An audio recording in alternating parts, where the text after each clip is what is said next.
Joining us is a Mozambican journalist, Estacio Valoi, for the latest on the ground. Estacio, a good evening to you.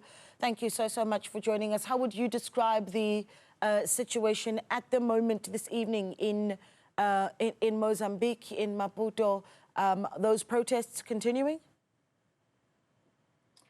At this time, good night for all the listeners or all the audience. At this time, the situation is apparently a bit calm. This noon, some of the Mozambican military and some of the demonstrators were cleaning some of the roads. But was a war zone since early morning, where the crowd of people were trying to go to Maputo center and were blocked by the Mozambican security force, protection police, intervention force, and militaries with the armored car. And during the morning, we could see that in some places, such as a place called the Maquinar, in some places, such as the junction between Joaquim Chissano Avenue and Angola Avenue as well. We could see also at the statue of Edward Mondan, where people were trying to get in the Stanley tear gas, was shot by the intervention force. And until now, according to the Center for Democracy and Human Rights, the death toll this noon, about half past 3, was about 39 with hundreds of wounded people. So this is the result in terms of human consequence. In another side, where not all protests only in Maputo, but also in other sides of Mozambique. Yeah. With 39, the death toll, very, very concerning. That's as of this morning, as you say. What the latest development has been on our side, of course, has been the Lebombo border post being closed once again, and then there are questions around what this does from a trade point of view for the two countries. South Africa, of course, being Mozambique's largest trading partner. So you can talk to me about how those concerns are being raised, and if these protests also are impacting on services for the most vulnerable in the country. Yeah, we have to look to this demonstration not only against the electoral results, but is also a social and economic demonstration.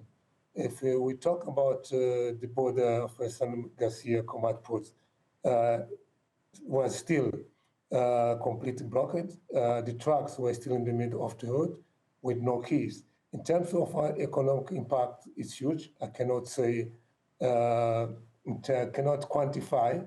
But if we consider that the people are struggling for this, or the condition of the country during these 50 years of independence, where the distribution of the wealth was not equal, so there's no comparison with what could be the result of this blockage, which is ongoing now at the border side of San Garcia. Yeah. Where's the political leadership in what's being said? In your view, I did note that just a few hours ago, Venecio Mondlane going live on Facebook, key messages that were shared there. And has there been a word from Frelimo's Daniel Chapo? As I'm aware, they're still in silence. And you did mention in this news that there was a meeting which was held by the Mozambican government with the diplomatic board and the representatives of Mozambique. We don't know exactly what was the incoming of or the result of this meeting. And the only people who did appear, or film representatives, as a call, was the former Mozambican president, Joaquim Chissano, trying to call the people to follow the legal institution, such as a constitutional council. But this constitutional council has no credibility in Mozambique at the moment, like the other Mozambican institution. Yeah. One analyst that we spoke to talked about the real concern also being around the role of election observers, what role SADC has played in observing this election. There is, of course, the concerns around whether or not those observers stayed long enough in Mozambique after that election when EU observers are still very much in the country. Is that true?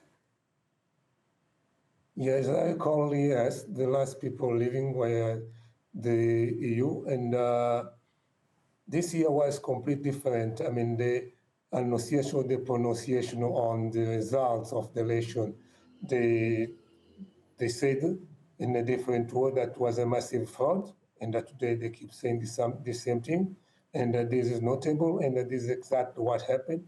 I'm aware that there's a meeting, or will be a meeting held by SADC, I think will be in Botswana, if I'm not wrong. So I don't know what exactly they're going to decide, but one of the topics will be the current situation in Mozambique, where we have this crackdown by the Mozambican intervention force, by the Mozambican patrol police, which have been killing people. And we had today example, military intervention, where in some videos you could see that the military were somehow paying this military discipline, where they were even against the intervention unity force. I do remember there's also a video where people were kneeled in the middle of the road, asked the intervention force to pass.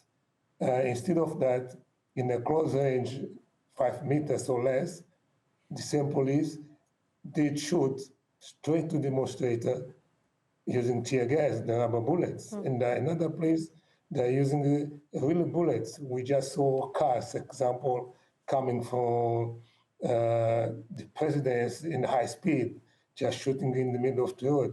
So end up having this all violence, not because the violence was perpetrated by the demonstrator. This was mainly perpetrated by those which were supposed to protect the people and guide the people.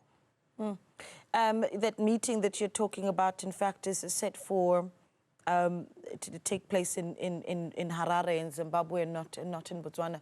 And there's, of course, been concerns around the speed at which SADC is responding. But I want to wrap with this. What is the message to the international community as this continues? And do you suspect that these protests could go on for a few more days, perhaps even weeks? People will not retreat, as I mentioned at the beginning.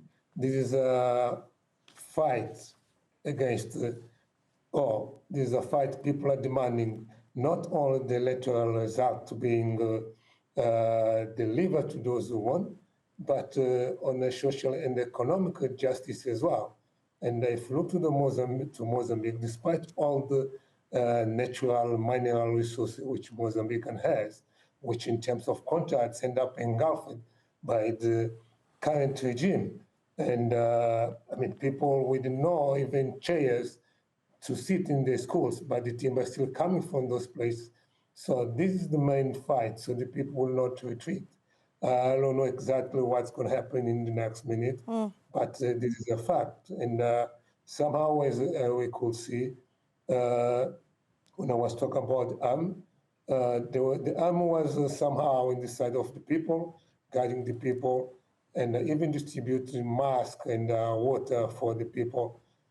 So we see here a different way of dealing with it. But above all, those who must decide has to look to what the people are demanding, and must be given to the people. Before that will not be a retreat. I don't know what's going to happen tomorrow. Yeah. We'll see. We will wait to hear, for example, I will wait to hear from the presidential candidate, Venancio, what is he going to tell the people? Because at this moment, who is leading the country is exactly the opposition, in this case, Venancio Podemos, and now we have different parts also which decided to join the demonstration, and other civil society organizations. Mozambique is now like with no government. Very interesting, and we'll be watching those developments closely. We do appreciate your time.